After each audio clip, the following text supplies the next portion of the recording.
And my neighbor's wife told me he came over Saturday. He and his wife, they're housewives. Well, good morning. I'm not Norm. I'm a different Bible study teacher, but I hope you enjoy what I have to offer. I'm Pastor Lee Hemet, and I pastored here for 35 years, and Norm asked me to come and do this class this morning, so here we are. I'm doing the class. And so glad that you could join us, and I hope you enjoyed today's lesson. We're going to be in Genesis 30, verses 25 through 34, and 41 through 43, and we're going to be talking about Jacob again, that old deceiver, Jacob. And this is one of the most curious pieces of scripture as far as I'm concerned. It really is. And we're going to be talking about blessings and how God blesses Jacob, and how he does that is kind of different, kind of unusual. When people use the word bless, how do they use it? What are some ways people use the word bless? You're in favor, or you have favor. Okay. All right. Now, how do they use it? Like, if you sneeze, what do people say? God bless you. God bless you. And when you sit down and have dinner, they say what? Let's bless the food. Bless the food. Bless the food. Thank the food. How do we thank the food? Anyway, it's interesting. What do you think bless means, or blessings mean? What do you think a good definition of that would be? You kind of hit on a little bit there, Dave. Blessing, I believe it's in the context of I wish you wholeness, wish you all the goodness in life to you, no harm to you, that you will, Christian-wise, you'll have favor with God, and He's with you. Things in that context. Okay. Do you think blessing? Do you think blessing carries a different connotation today than it used to? I think it's abused because we say it. People say it. I'm very guilty of this. Say it without thinking about it and fully understanding what it actually means. And it's so abused that television picked up on it. Oh, bless you, bless you. It's no sincereness behind it. There's no God-fearing context involved in it. It's just people just say it just because it's the cultural thing to do and things of that nature. Well, we're going to see how when God said He was going to bless Jacob, He was going to bless him in spite of himself. Now, do you think when God blesses somebody, people around them can be blessed as well? I think so. Yeah, I do as well. Sometimes the person that God says, I'm going to bless you, He's not only focusing on them, but He could be focusing on the people around them as well. And we're going to kind of see a little bit of this. We're going to see how Jacob journeys around and stuff, and how he has to build his covenant relationship with God, and how he has to begin to trust God. And as we look at key moments in Jacob's life, we see he was born and he was named the deceiver or the grasper. He used deception to gain the birthright. God affirmed His covenant with Jacob at Bethel. And Jacob moved to Haran, where he started a family and grew wealthy. That's kind of almost where we're at today. But God renews His covenant with Jacob as well later on down the road. But we're going to be here where Jacob moves to Haran, and he starts his family and he grows wealthy. And it's kind of unusual how he starts his family, and it's kind of unusual how he grows wealthy as well. Thomas Chisholm was born in 1866 near Franklin, Kentucky. And because of his health, he had problems, and so he alternated between periods of gainful employment and times of illness. However, over time, he worked in fields, teaching, journalism, insurance, evangelism, and through all his ups and downs, this Christian man focused on new blessings he received from the Lord each morning, which is why he based the words of his timeless hymn, "Great is thy faithfulness," on Lamentations 3:22 through 23. Because of the Lord's great love, we are not consumed, for his compassions fail not. They are new every morning. Great is your faithfulness. And I think Jacob should have been reminded of these words as well. He should have been reminded of the fact that God's faithfulness and his grace would happen no matter what. All right. I just received a text from somebody. I don't know why, but anyway. So in Genesis 28, Jacob was forced to leave his home because he had stolen a patriarchal blessing that should have gone to Esau. And he resumes his journey. He arrives in Padan Aram, and there at the well, perhaps the same well where the servant had met Rachel, he meets up again with a guy by the name of Laban, who is the father of Rachel. And we also learn the father of who else? Who was the other lady involved? Leah. And so the patriarch, Laban, begins his attitude of deception as well. Isn't that interesting? Laban deceives Jacob, the deceiver. He kind of deceives him here. And so we see this occurring. Jacob agrees to work for Laban, for Rachel, but Laban tricks him and gives him Leah instead.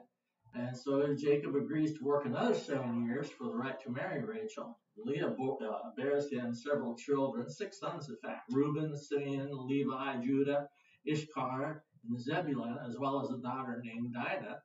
And meanwhile, Rachel is unable to conceive. Jacob also had 4 sons by some maids of the house of Leah and Rachel. Rachel's maid, Bilhah, bore Dan and Naphtali, while Leah's maid, Zilpah, bore Gad and Asher. And finally, God remembers Rachel, and she bears Jacob a son, and she names him Joseph. Okay. And then when they return to Canaan, she has another child, which is Benjamin. Well, so we see that the longer Jacob stays in Aram, the more God blesses him and multiplies his flocks, even though Laban tries to trick him out of some things. So he ends up working for Laban around 20 years, 14 years for his wives, and another 6 years for flocks. And during this time, Jacob had become wealthy, far beyond his expectations. Now, eventually, Jacob comes to the realization of Laban's attitude towards him has changed. Despite the fact Laban had cheated Jacob and had changed his wages on numerous occasions, the Lord had kept the promise he made at Bethel with Jacob. So he protects him and blesses him. And so after 2 decades, God's ready to fulfill the promise. And he tells Jacob, go to Canaan. So he flees, okay, with his herds, his possessions, and his family. And Laban overtakes him in the hill country of Gilead. And the 2 men make a covenant at Gilead and Mizpah because Laban realizes the only reason that he was successful is because of God's blessing on Jacob. And so if he blows it, he could reap the rewards as well, the negative rewards of going up against God's blessing. All right, so how has God been faithful to you? How do you think he wants to bless others through you? Has God blessed you? I have found out, Pastor, just even in my not trusting him, he was still faithful to me. Just not trusting him took on things like worry, things that we're not supposed to do as believers. He was still there, and he spoke through people just like you and your wife. Sure. To affirm that he was there, and of course it says it in the word.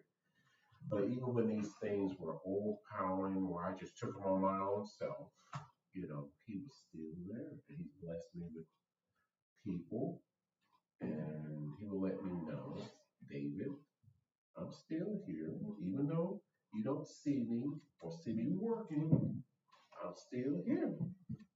I found it interesting because today my quiet time study was kind of on this. Yeah. Was on this whole attitude of remembering God's blessings, remembering what He's done in our lives. And the author suggested keeping a journal and writing down every week 5 things how God has blessed you or how your life has been blessed.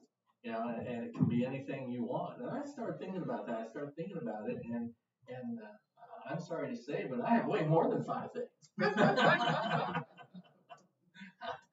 And I just do. But I was reminded that sometimes we have to stop and remember how God has blessed us. You know, I remembered how God's blessed me through my wife. I love her dearly. How God's blessed me through my daughter and her husband and my grandkids.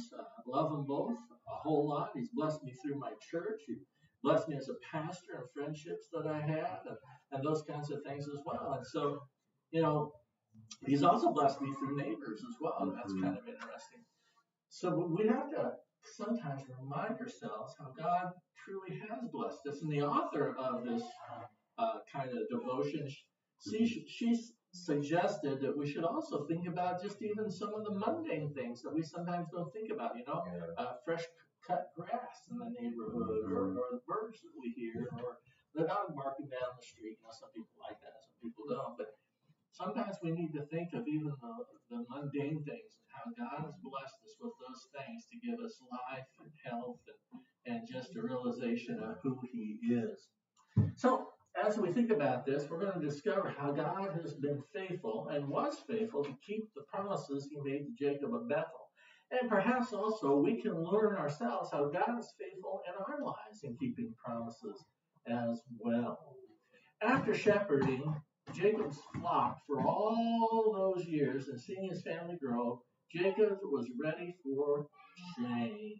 Let's take a look at verses 35 through 30. Chapter 30, verses 25 through 30. Who'd like to read those for me? You said 35? Chapter 30, verses 25 through 30. 25 through 30. Okay. And it came to pass when Rachel had borne Joseph, and Jacob said unto Laban, Send me away that I may go unto my own place and to my country. Give me my wives, my children, for whom I have served thee, and let me go, for thou knowest my service which I have done thee. And Laban said unto him, I pray thee, I have found favor in thy eyes. Tarry, for I have learned by experience that the Lord has blessed me for thy sake. And he said, Appoint me thy wages, and I will give it. And he said unto him, Thou knowest how I have served thee, and how thy cattle was with me. You say 230 or 30? Okay. For it was little which thou hast before me I came, and it is now increased until a multitude. And the Lord has blessed thee since my coming, and now shall I provide. Oh, my eyes are getting a little weird because I'm tearing up here. and now when I have provided my own house also. Okay. So why do you think, what does Jacob do as he's talking with God? Now it's interesting because he's praying to God, but it's like a conversation. And I was always taught that prayer is a conversation with God. Me too. And so he's talking to God here. And what does he say to God? What basically does he say to him? I thought he was talking to Laban. Okay. Oh, you're right. He is. I'm sorry. I'm not reading my mind. He's talking to Laban. And so why do you think he recounts all this stuff to Laban? Because Laban knew. I mean, he knew. I think he wanted to, well, there's a lot of things, but I think he wanted to let him know that he remembered and wanted to give account of everything he has done for Laban, and also what the Lord has said to him and had blessed Laban, because Laban was blessed to have Jacob. He prospered too. Okay. How would you describe the relationship between Jacob and Laban?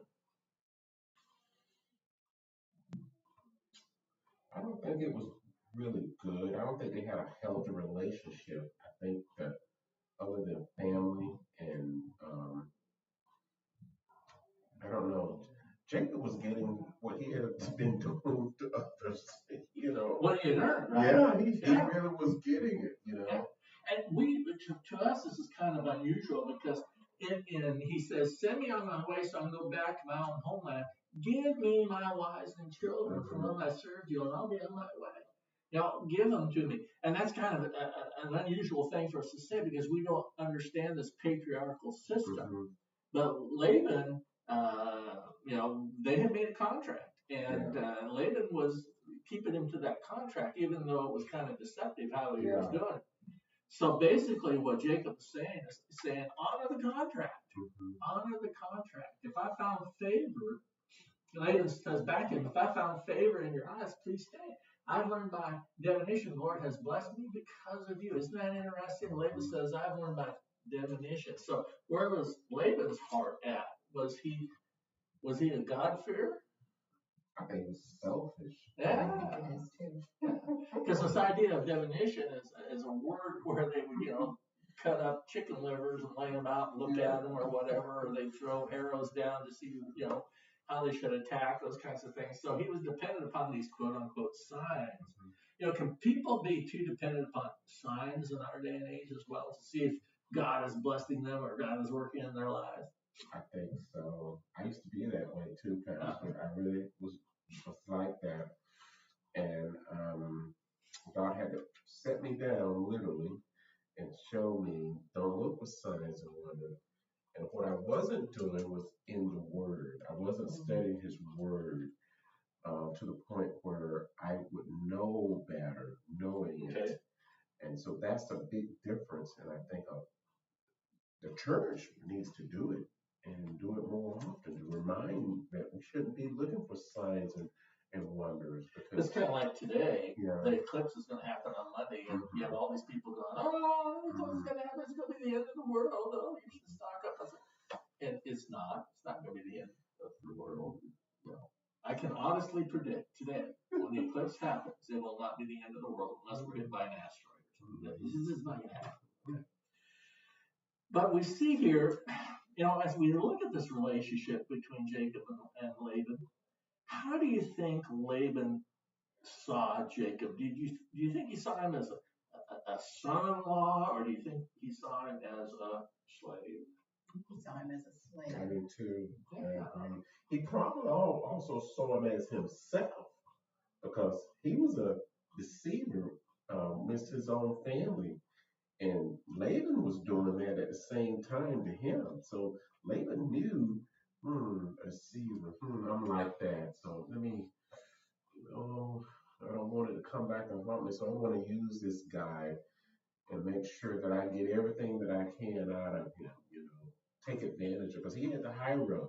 Mm-hmm. Years ago, there was a couple that came to the church, and the husband saw the wife more as a slave rather than a partner. Mm-hmm. That was really sad, and he had to work with them, and finally he realized that he shouldn't be seeing her that way at all. That she was a life companion, and not a slave that he could boss around or have do jobs or things like that. It's interesting. Literally, the Hebrew word translated homeland means my place. I want to go home. I want to go home. We all want to be at home. And later it becomes the land of Israel, thus bearing the name that Jacob's wrestling opponent assigned to him at Peniel in Genesis 32. The expression Dan to Beersheba occurs a number of times in the Old Testament to identify the northern and southern extremes of the promised land. But notice here, Jacob wants what was promised him. What was promised him in the contract. Should we honor promises? God expects us to, Pastor. He expects us to honor our promises, This was even not just in the Old Testament, but even now he expects us to keep our promises that we made. It's interesting. The other day we had a gentleman come over and he had to do an estimate on what it would take to just replace a little portion of ceiling in our garage. Mm-hmm. And so he measured and everything and stuff, and he said, I need you to sign this because it shows that I did the work and da-da-da-da. So I stood there and I read the whole thing. He goes, wow, because most people don't read it. They just sign it. And I said, I read everything I sign. We just should, Now, Laban's son-in-law, as his son-in-law, maybe you might have expected a warmer family relationship, but implication is that Laban considered Jacob more of a servant than a son-in-law. How did Laban's flock change while Jacob was watching them, Denise? They grew. How does God's past blessings raise a person's expectations for the future? It gives us, we can expect God to keep his word and what he said, some of these things, he'll say something that is to come to pass. Like he spoke to Abraham. He told him that as the sands of the earth and the stars in the sky, so shall thy descendants be. And God has kept that. Of course, we're living proof of that, But he's kept his word and his promises. Even though we didn't see it at that time, it actually happened. And I think that's something that we actually can rely on because we're benefactors of that. We are. So as we look at the past, present, and future, in the past we see him, we see Jacob arriving in Haran. We see him signing a covenant contract, not a covenant, but a contract with Laban. We see him being used by Laban and the deception of Laban. Now let's take a look at the present. Let's take a look at the present here. I want to make sure that I get under. Now, under the present, we're going to see how his flocks multiplied and his family grew. Let's take a look at verses 31 through 34. And Denise, can you read those for me? Laban asked, "What should I give you?" And Jacob said, "You don't need to give me anything. If you do this one thing for me, I will continue to shepherd and keep your flock. Let me go through all your sheep today and remove every sheep that is speckled or spotted, every dark-colored sheep among the lambs, and the spotted and speckled among the female goats. Such will be my wages. In the future, when you come to check on my wages, my honesty will testify for me. If I have any female goats that are not speckled or spotted, or any lambs that are not black, they will be considered stolen." "Good," said Laban. "Let it be as you have said." It's interesting because one of the words that pops up here is that word honesty. Honesty. And honesty is a Hebrew word that can also refer to righteousness or justice. It basically means conforming to a moral or ethical standard. Okay. Why is honesty so important in relationships or dealings? Why is it important? Well, we have to have that. I think we have to have it because it is a form of insurance that you're going to do what you say. Because there's a lot is hanging on whether a person is honest. You may be at a point of need and you don't want somebody to just say stuff, right off the top of your head, and you want that person to keep their word, to fulfill that contract. As I think maybe both know that in the Jewish tradition, and I have some Jewish friends, and they still do this today. They shake on it. That's the contract. That's the binding contract. They just let us. Well, at least they didn't sign anything. They shook each other's hands, said, "Well, I'll pay that 12 cents in 5 years, or whatever it might be," and they expect them to do that. Okay. So why do you think Jacob felt like he had to kind of renegotiate the contract? Because he stays for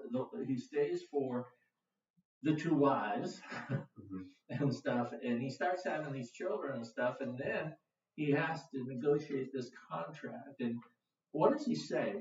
How does he negotiate this contract? It's kind of unusual what Jacob says. Well, you're dealing with two con artists here. Okay. Well, Laban says, what shall I give you? And Jacob replies, don't give me anything. But if you will do this one thing for me. So Laban's ears perk up. You know, what one thing? Well, I'm going to go continue tending the flocks and watching over them. However, let me go through all the flocks today and remove from them every speckled or spotted sheep, every dark-colored lamb, and every spotted or speckled goat, and they'll be my wages. Now, isn't that interesting? Because how do you think people of that day and age saw speckled lambs or dark-colored lambs? They were perfect. They were not perfect, were they? No. That wasn't the best wool. The best wool was white, pure white wool. Yeah. That was the best wool. So all of a sudden, Jacob is saying, hey, I'll tell you what, I'll take all the sheep or the goats that you really wouldn't bother with before, or you'd have killed, or you would, you know, but I'll take those. So any goat in my possession, not speckled or spotted, or any lamb that's not dark colored will be considered stolen. Wow. And so how does Laban respond? He liked that. He liked that idea. You're going to take all these goats and sheep that I really can't get rid of. Hey, okay, I'll do this. I'll do this. And do you think Laban should have thought, maybe this is too good to be true? But he didn't, because he was dependent upon divination. Jacob was dependent upon a relationship with God. Interesting. All right. I want you to consider if Jacob's request is unusual or not. I believe it is. I think so too. Affirm that Jacob had the leverage because Laban really wanted him to stay. After all, you know, he had been blessed. His herds and flocks had been blessed. Yet on the surface, his request seemed to favor Laban. The book points out that there wouldn't be as many speckled animals as There shouldn't be. unspeckled. So Laban thought that he was not giving up very much stuff. Correct. He thought, oh man, I'll make out on this. This is an easy do. I get to keep the majority of the animals. Okay. You know what else I see too? Okay. Jacob is, this is, as you said, this is a very unusual contract. He's going more than out of his way to keep the peace, you know, to keep things.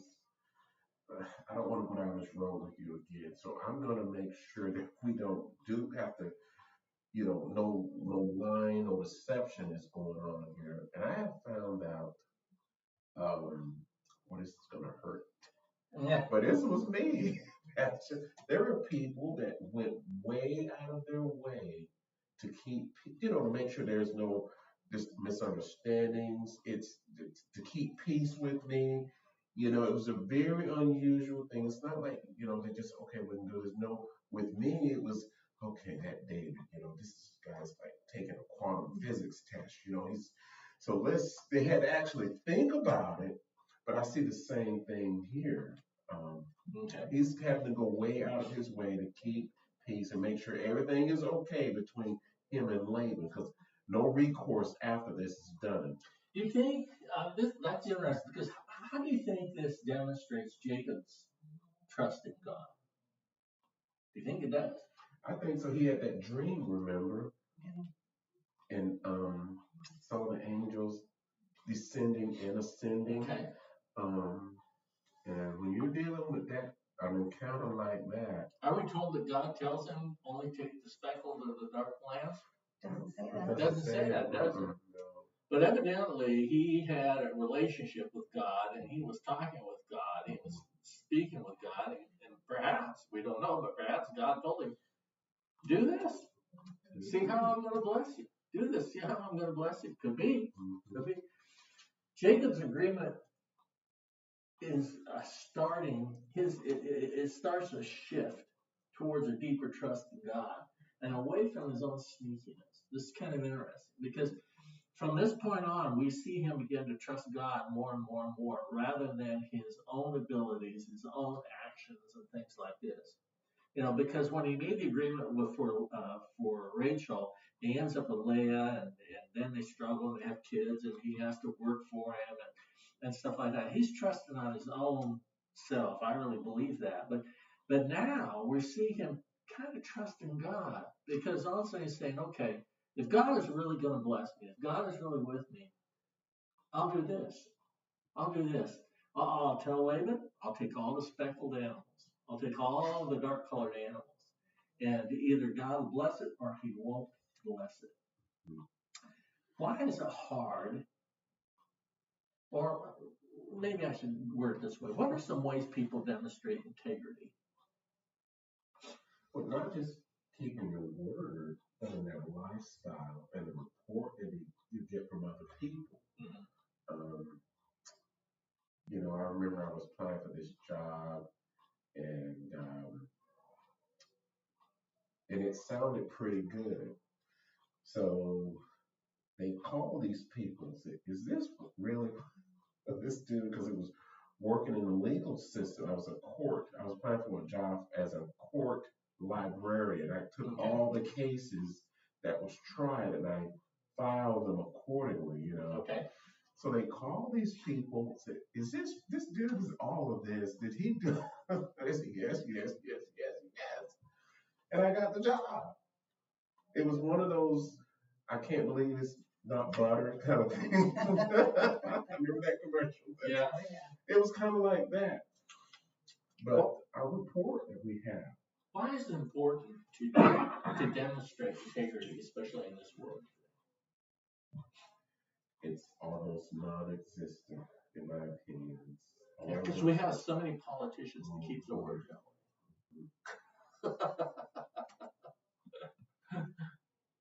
Yeah, we expect people to keep their word with us. Should we keep our word with other people? Absolutely, we should. It's important for us to live in integrity and honesty, and it's important for us to expect it from others as well. That's one of the things that frustrates me is when somebody says they'll do something and they don't ever follow through, or they don't keep their word. That frustrates me. That really does frustrate me. As a father, as a husband, stuff, I've said certain things, I try to keep my word as best as I can. And if I can, I go back and say, hey, this is why I can. I want you to understand this. You know. But I try to do that, and it's important. It was important for Jacob to keep his word to Laban. Even though Laban was trying to get one over on him, it was important for Jacob to do this.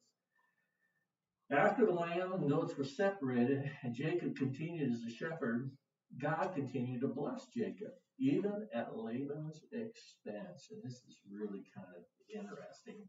So let's take a look at verses 41 through 43, and I'll read those for us. Whenever the stronger females were in heat, Jacob would place the branches in the troughs in front of the animals so that they would mate near the branches. But if the animals were weak, he would not place them there. So the weak animals went to Laban, and the strong ones to Jacob. And in this way, the man grew exceedingly prosperous and came to his own large flocks, and female and male servants, and camels, and donkeys. And so it's kind of interesting because Jacob starts placing these branches in there. Now, we're not sure why. Maybe God told him to.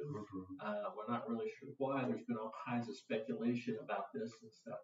But it's interesting because this idea of strength is the idea of being strong, robust, vigorous. And it also can mean to bind up or to tie up. And so Jacob is tying up or binding up or making these animals strong. And so whenever they would be ready for birthing or get ready for getting into heat where they would want to produce offspring, he would do this thing to them. And it's kind of interesting to see. Jacob had leverage because Laban really wanted him to stay. Yet on the surface, his request seemed to favor Laban. And we talked about that before. But I want you to look at those verses again. And I want you to see Jacob's methods may have related to ancient cultural practices or superstition, but the ultimate success of his flocks and the increases of his wealth came from where? From God, yeah. Not from striped branches, not from putting particular plants in there or whatever. It came from God. Jacob trusted God, and this is what led to God's blessing. In what way should God's faithfulness bless his people? Or I should say, in what way should God's faithfulness to bless his people impact the thinking and lives of his people? When God is faithful to bless his people, how should that impact us in how we relate or how we think. Well, it's going to show in our lifestyle like it did in Jacob. Jacob was, God was faithful to him, and he, I don't know if I can say it like this, but he lived God's faithfulness in his life at this time because, um, he knew how to con people, and I think he was changing his ways. But this is just unheard of in his past life. I don't think he would have done anything like this. And I noticed that with Laban, it doesn't say he walked with God or had a relationship with God at all. No, it doesn't at all. His daughter, I think when Laban, well, I must get ahead of stuff. I think he had these idols in his home. I think he worshipped idols. You worship wealth. Well, that's true. Yeah, he sure did. And he wanted to use Jacob to garner even more wealth. Mm-hmm. Now, what are some things that keep us from being people of integrity? What are some things that keep us from being honest with others around us? And I'm not just talking about us personally, I'm talking about us as people in general. We're doing things, we could do things, especially when we're in an isolated situation. We can say, okay, nobody's looking. Okay, I'll take that piece of candy out of the store, and that sort of thing. And we get away with it as we know about it. And when we live a lifestyle like that, we develop our personality, our ways. It'll spill over that, hey, this person has no integrity, I can't trust him. It'll spill out over in our life eventually. And people will notice that. Isn't that such and such? Well, he's changed. So if we're dishonest with people or whatever, do you think that influences people around us and how they see us, how they deal with us?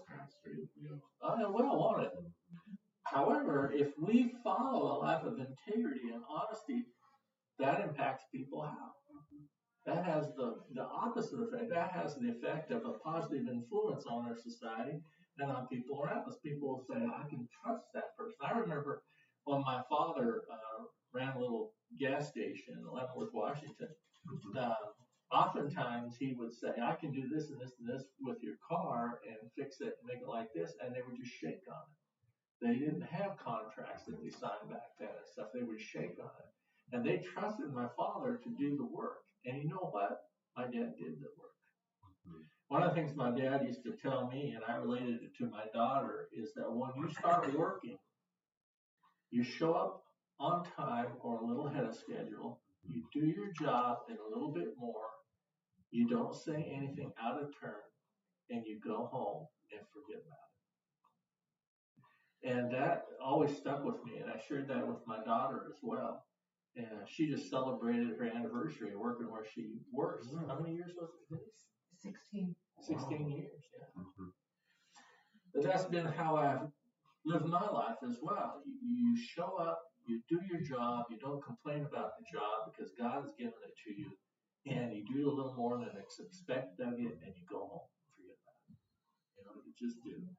And I think that Jacob, like I said before, was making a turn in his life where he was going to be more and more faithful to God and trust God more and more with what he was going to do. All right, so as we look at the past, how Jacob journeyed and where he came to and what he had to go through, and then as we look at the present, what happened with him, what do you think God is going to do in the future with Jacob? What do you think he's going to do in the future with Jacob? Well, he not only is going to bless him, but he's going to bless him very specifically. He's going to bless him based on the promise of Abraham, because Abraham started all this stuff. It started with Abraham, and Jacob had the dream. God spoke to him in a dream, and his descendants are going to be the salt of the earth for Israel, or what is to come to be Israel, and the whole world is going to be blessed through them. Amen. In verse 43 it says, "In this way the man grew exceedingly prosperous and came to his own large flocks, female and male servants." You know, it's interesting. This doesn't mean that God is going to make us wealthy or rich with everything he does, or if we follow him, those kinds of things. Now, there are people that teach that, and that's not what God means or says here. What it means is if we live lives of integrity, of honoring God first, God will bless our lives, and he'll bless others around us. Do you think Jacob's family was blessed because of how he honored the contract? Yeah, absolutely. His family grew. He had more children. He had more servants. When he left Haran, there was a lot of people with him. There was a lot of people with him, and a lot of animals as well. Jacob's actions demonstrated his trust in God. And even though Jacob had been deceitful in the past, he acted with transparency in his agreement with Laban. He didn't have a hidden agenda. He asked Laban, "We'll do this, and I'll honor it. And this is what we'll agree to."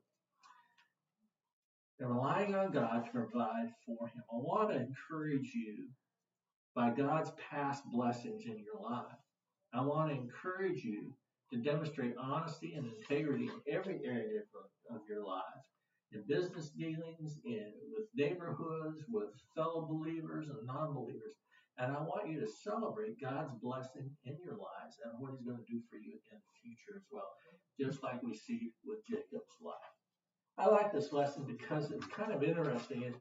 It's a different kind of lesson. We're dealing with two guys who were really kind of deceptive dudes, both of them. Yes, they are. But one of them ends up trusting God. One of them, he makes a turn in his life, and God blesses him tremendously.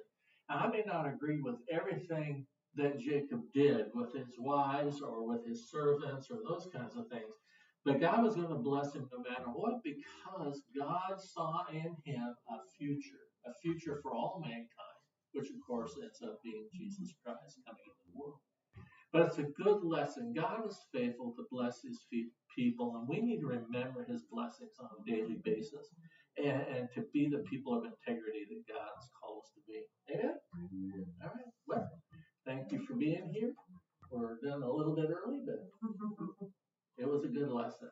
I hope I did okay for you today. I was blessed by it. Oh, good. And for all you people out there, I hope you have a blessed Sunday, and I hope God blesses you. And Norm, thank you for allowing me to teach the class today. I'm going to be signing off here pretty quick. This is great.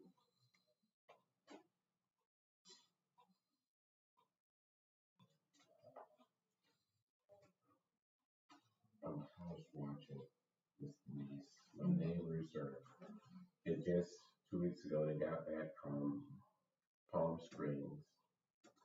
And so Mike, he came over. He said, well, I knew they were going to come back and they were going to go on another trip. He